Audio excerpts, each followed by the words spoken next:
वो कह रहे हैं भाई 5 मिनट आपसे बातचीत करेंगे। हमारा एक पेज फंस रहा है, आपके सामने रख रहे हैं साथियों, सूझबूझ समझदारी से करने का सवाल है। उन्होंने टाइम तय कर लिया, मुख्यमंत्री 12-12:15 बजे। आज जैसे किसानों की भी कॉल थी कि विरोध किया जाएगा, तो क्या कुछ बातचीत है, क्या कोई सहमति बनी है? थी नहीं है। अच्छा जी, आप कह रहे हैं कि किसानों की कॉल थी विरोध करने की, वो अभी भी जायज़ है और वो हमारा पूरे जींद जिले के अलावा हिसार से, कैथल से, आसपास के कई जिलों से किसान साथी अग्रिम पंक्ति के आए हुए हैं। वो हमारी पिछले 9 महीने से जो हमारा यहाँ धरना प्रदर्शन चल रहे हैं, वो मांगे तो सारी जायज़ हैं। इन मांगों के तहत जो एक आंदोलनकारी का नियम होता है, सबसे पहले हमने हमारे तहसीलदार के माध्यम से, एसडीएम के माध्यम से, डीसी के माध्यम से, उसके बाद हमारे जो लोकल विधायक रामनिवास सुरजाखेड़ा जी हैं, उनके माध्यम से हमारी मांगों को अवगत कराया। उसके बाद जो हमारे डिप्टी सीएम दुष्यंत चौटाला जी हमारे साथ रखते हुए विधानसभा क्षेत्र उचाना से संबंध रखते हैं, वो नरवाना में आए थे और उनके साथ हमारा प्रशासन के द्वारा वार्तालाप करवाई गई थी। उस वार्तालाप में भी वार्तालाप ही रहा, कोई समाधान नहीं हुआ। उसके बाद जो आज हमारे दूसरे टर्म में हरियाणा प्रदेश के मुख्यमंत्री नरवाना में आ रहे हैं, वो राजनीतिक रैली को लेकर के आ रहे हैं, राजनीतिक रैली कर रहे हैं और हमारे श्रद्धेय जो हमारे उनकी पुण्यतिथि पर आ रहे हैं, रविदास जयंती का नाम लेकर के, वो आने वाली 5 तारीख को है, लेकिन फिर भी वो यहाँ आ रहे हैं।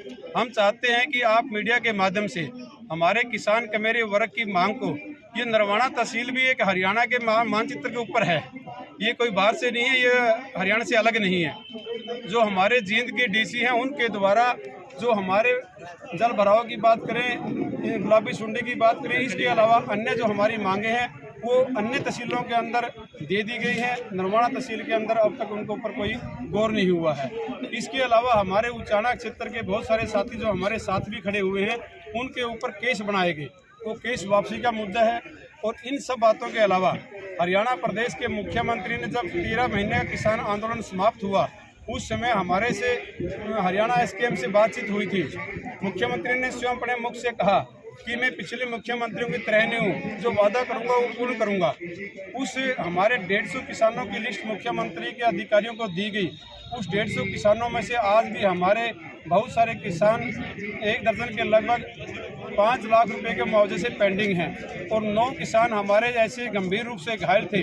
उनमें से हमारा एक साथी जिसकी बाजू कट गई, रतिया तहसील खुंदन गाँव से है, हमारा पलविंदर भाई साहब, उनको 2 लाख रुपए से वो वंचित है। इस तरह की हमारी बहुत सारी मांगे हैं। उन मांगों को लेकर के हरियाणा प्रदेश के मुख्यमंत्री से जो हमारी आज का पूरा ये नरवाना तहसील का लोकल इलाके का विरोध प्रदर्शन है, उसको लेकर के आज यहाँ नरवाना तहसील में इकट्ठे हुए हैं।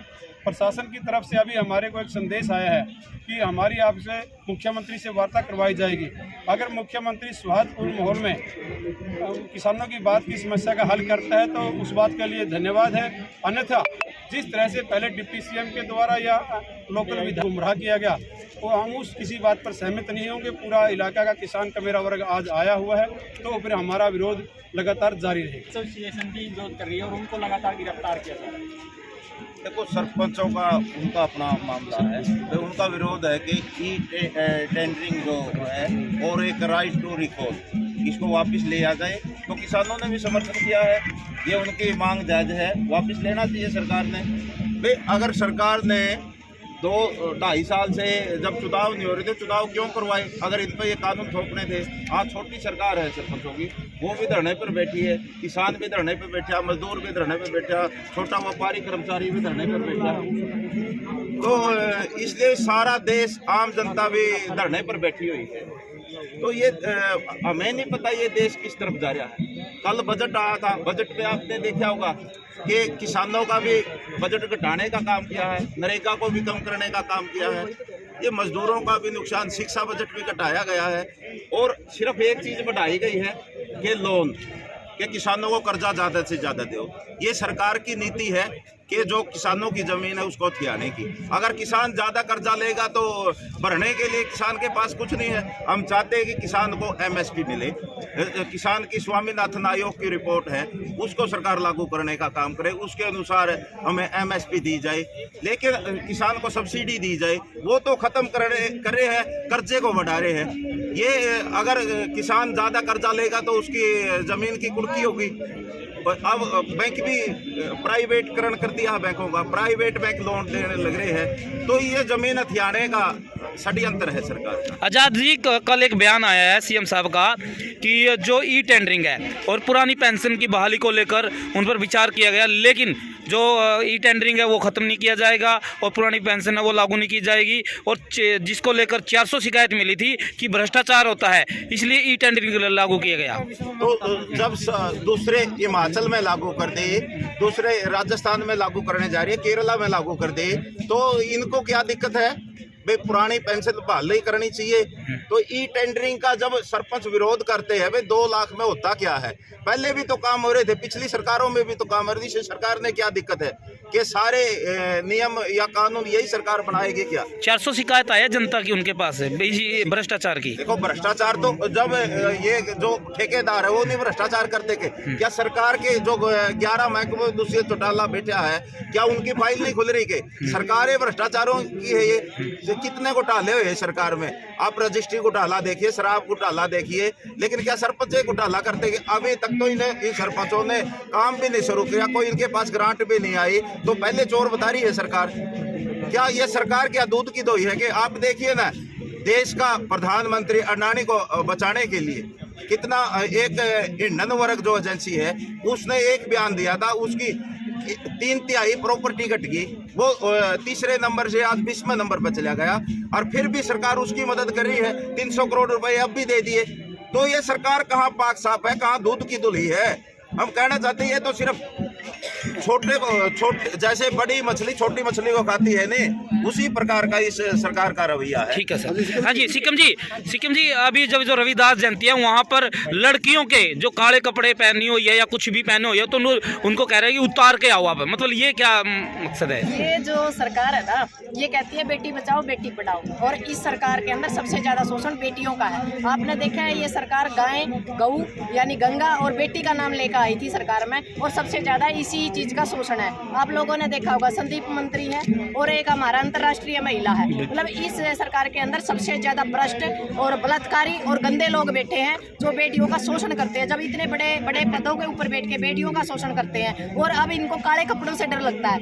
ये इनकी मतलब अच्छी मानसिकता है। इनको डर लगता है कि ये लक्ष्मीबाई की तरह आपका विरोध ना करते, क्योंकि आपने पता है एक बहन ने हमारी ने विरोध किया था पेवा में, तो इनको डर लगता है भाई विरोध ना करते। यदि इन लोगों ने हमारी मांगे नहीं मानी, विरोध से काम नहीं चलेगा, हम इनको विधानसभा और संसद से घसीट के सड़क के ऊपर लाने का काम करेंगे। हम महिला है, ये बात है शायद सरकार भूल रही है। महिलाओं की 50% की आबादी है। जिस दिन हमें अपने दिमाग से हम काम करना शुरू कर देंगे ने, 50% इन लोगों ने हमें आरक्षण दे दिया है पंचायत में। आने वाले टाइम में विधानसभा और संसद में हमारी आधी भूमिका होगी। उस दिन पूछेंगे इन लोगों को हम कि ये जो आप काले कपड़ों से डरते हो, ऐसा क्या कारण है? यानी इनके कारनामे काले हैं, हमारे तो कपड़े काले हैं, इनके कारनामे काले हैं। जिसके कारनामे काले होते हैं उनको काले कपड़ों से डर लगता है। यदि वो अच्छे होते तो उनको ना काले कपड़े पहने लोगों से डर होता और ना काले झंडों से डर होता। यानी जिसका मन में खोट है वहाँ समस्या आई है। सिक्किम जी, आपको गिरफ्तारी के वारंट भी दिए गए हैं? जी, वो 1 तारीख को वारंट थे हमारे, जो वारंट जारी करे गए थे, पर सरकार ने उठाया नहीं।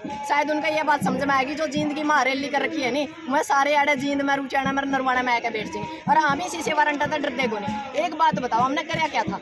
हमने खेल उस टाइम खेल कोटा खत्म कर दिया गया था।